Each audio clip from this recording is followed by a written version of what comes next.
I was such a virgin child. I didn't know you during that point. Yeah, like after secondary school, like I was just such a virgin. Right, but I definitely like I don't know. Like I had experiences, but I was definitely more introverted than you. You were going out and like doing stuff with your boys, like your crane climbing, your stuff like that. You were doing stuff.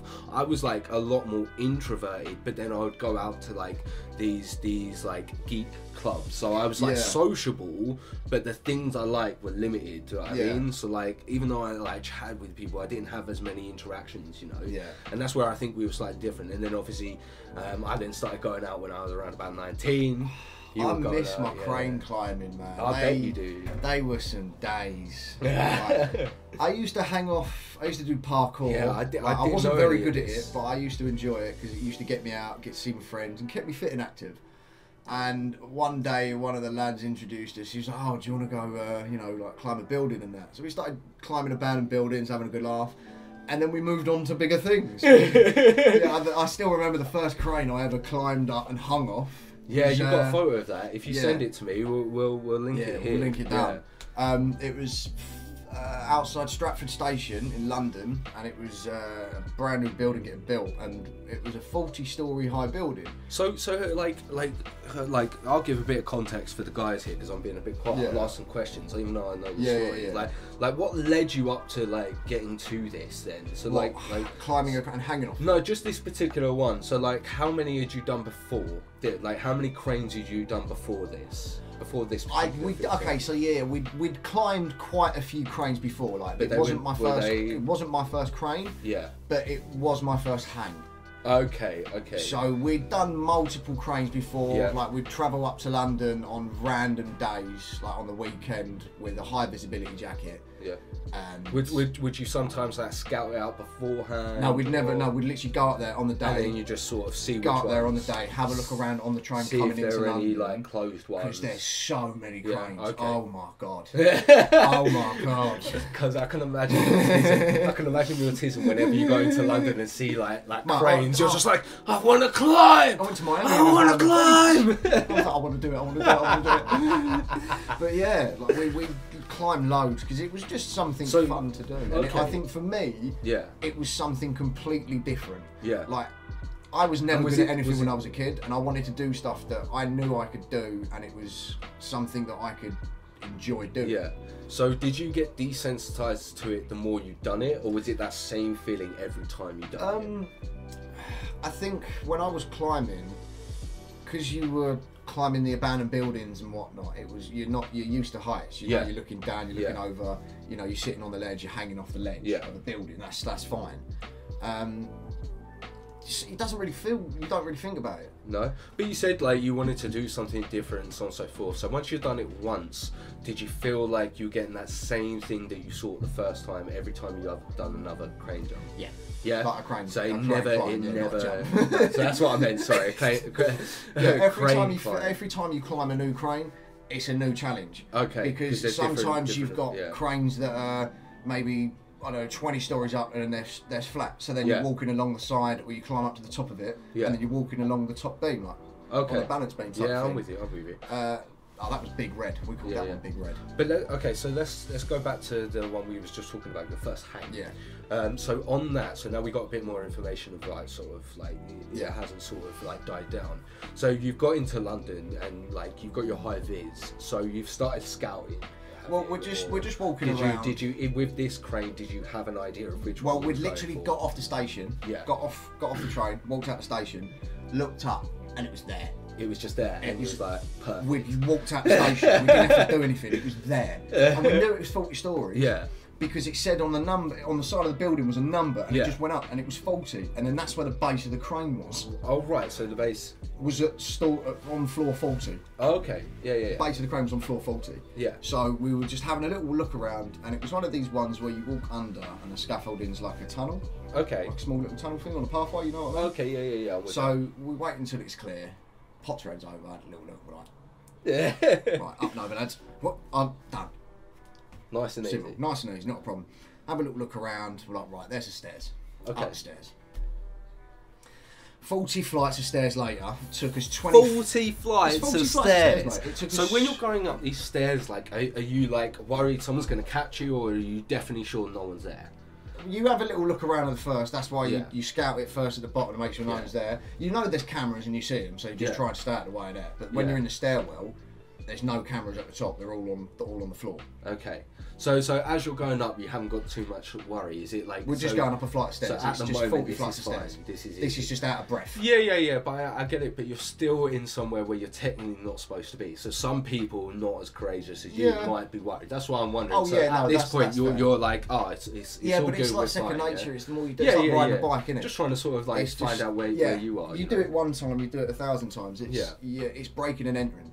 That's what it is. It's breaking and entering. Oh, trespassing, sorry. It's not breaking, it's right, it's trespassing. Okay. It's trespassing. Yeah.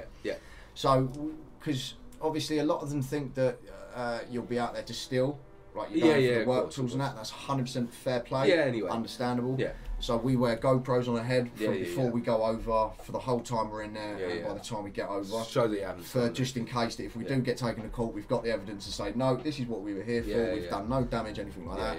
You know, because there's no, we're there to do climb and that's it. We're not there to damage anything. So you get to the top of the stairs. Get to the top of the stairs, and we're at the base of the crane, and we're like, right, let's take a break, lads. So we're chilling up, we're resting, we're like, right. About 5 minutes later, we're like, right, start climbing the ladders. Yeah. Now, a lot of cranes have like safety cages around them. Okay. So it stops you going up the ladder. Yeah. And sometimes it's meant to stop you from climbing up the outside. Okay. Doesn't stop you climbing from the outside. Kind of gives you an advantage, if anything. That's so funny. Honestly, so funny. So the thing that's supposed to prevent you. Yeah, sometimes it gives you like a boost. It gives you a bit. You can support yourself more, and it's just like, really? Like, plus the gaps to get through, the gaps on the cranes, you fit through them, bruv. Take your bag off, you fit through it. So we climbed up the top, and we're right. We're at the cab of the crane. Okay. We're at the top now. We're at the cab of the crane. Oh, we're just chilling out. So I'm sitting. I get on the rocks at the back where like the weight distribution is. I'm just sitting on there, legs over, laying back, like wind's blowing. It's lovely, bruv. Right. So I'm sitting on the cab. It's going lovely. I'm like, right. So the two lads have already started climbing up. I'm just like, lads, come on. I'm relaxing. Yeah. I'm taking in the view.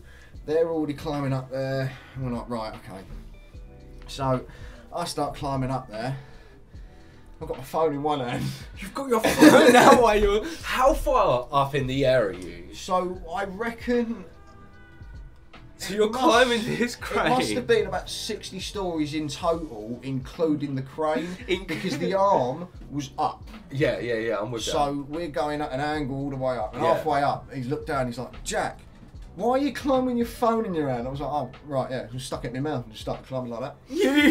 Jack, you're an idiot. You have a death wish. So, yeah, we got to the top of the crane and we were just chilling up there, just like taking pictures, standing up, like, hey, looking sick. I would do the same thing if I got there. Do you know what I mean? You would have three of us up there, mate. We were having a bowl of a time. Yeah, of course. Right? That's sick. And then we're like, right, let's hang. So I'm just like, yeah. Just hanging there, 3 million, mate. It was brilliant.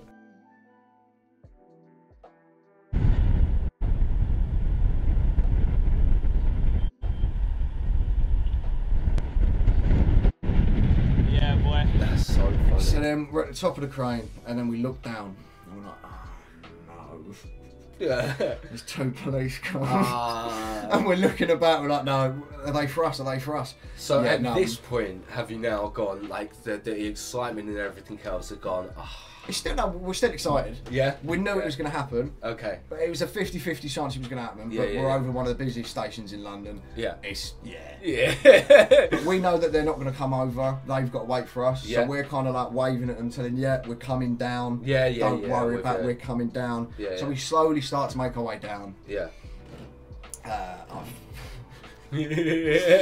Bro, it took us like half hour, 40 minutes to get down. Yeah, because you don't want to slip. Well, I don't want to. It would take me 10 times. The whole thing. We were just going down. Like if you get into a rhythm, that's it. You go down. It's all good. One slip of that rhythm. Yeah. So we got down, started walking back down, gone down the ladders, down the stairs, and we started. Now there was about 8 or 10 officers all on the other side of this barrier. Okay. Right? And we're like, right, hang on. We're not gonna run. We're coming. one of our pals put his leg over, and it was like a child being taken. It was like straight off. He's a big lad. They just pulled him down. I'm just like, yeah, no, I ain't getting over that one, bro. I ain't doing that. I'm okay. So me and my pal sit on the other side of the wall. He goes over down. He walks down, jumps over, and walks back to the police. Yeah. And I'm sitting there. I'm like, look, I'm not jumping down if you're gonna pull me off. It's not gonna happen. Yeah. I was like, listen, I will come down, let me land, and then I will put my hands up. Yeah. He said, yeah, no, that's fair enough. So I said, lovely, thank you. So I come down, landed, and I put my hands up.